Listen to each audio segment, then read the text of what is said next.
What's going on, guys? Colton with Twig and Timber Outdoors here with Lucky Tackle Box, and let's break down how to fish small streams using a fly rod.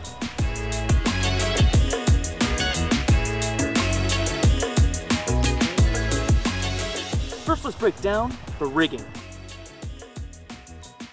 Now, the rod I'm using, I like to use fairly long rods. For small streams like this, a 9 or 10 foot rod is very beneficial. Now, in our system here, we need to incorporate different weights. Why? We want those nymphs to track a specific way in the water. So, at the very end, the last nymph in our system has to be the heaviest.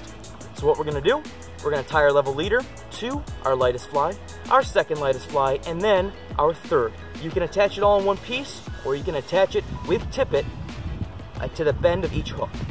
Don't assume that because we're in a small stream, you're going to want to go light. I like a 10 foot 3 weight or a 9 foot 4 weight because there's some really big fish sometimes in these really small streams. Now, in fly fishing, the word retrieval might be a misnomer, but for video's sake, let's break down how we use tight line nymphing techniques while fly fishing. In small streams, your reel really doesn't matter too much unless you hook into a big fish. We're going to be using light tippet as our leader, and our rod, I like to have a fairly fast tip flex rod that's very sensitive so I can feel every tick and take from a fish. Now that we have our rig set up, we need to make sure that we utilize it properly. To tight line nymph, essentially we're going to flip up our flies, our nymphs, into the water. We're going to lead the nymphs just slightly, trying to make sure that they naturally float, with our either line or an indicator of some kind on the line. This is very good for detecting subtle strikes. If you don't occasionally feel the bottom tick, then you might want to add some light split shot. Now, you don't need to add a ton of weight because typically we're using weighted nymphs, bead-headed nymphs, but just enough to where you know you're getting the food in front of the fish's mouth. Now, in small streams, we have some very specific places we can find good trout. First one being in pools. Pools are essentially the gathering places where there's deeper pockets of water, and in that water is a feeding buffet of nymphs or other subaquatic insects or forage items for bigger fish. This is especially true when the water's low or in the winter. To my right is a riffle. A riffle is basically a shallow piece of the water that you're going to see, if you notice, there are ruffles or riffles at the top.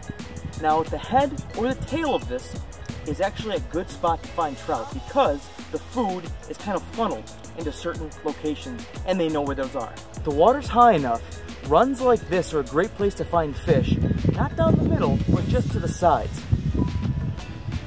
The water's going to run down the middle at a quick pace, and fish will sit just to the side of those runs, collecting food as it gets dispersed into the pool. Another great place to find fish in small streams is just in front of, to the side of, or behind structure. Structure acts as a defense, as well as a source to stir up the water and create more oxygen.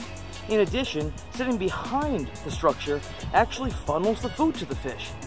It makes sense, and smarter, bigger fish usually live there. One of my favorite places to find trout are undercut banks on bends of the stream. You notice behind me, the stream is moving faster towards the outside, and therefore it's going to cut underneath the bank. You'll find a lot of big fish there. I'm going to try this one.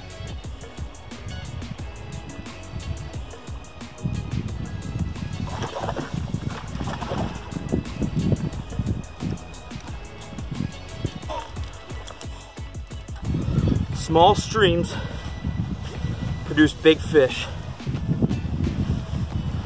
Check out that brown.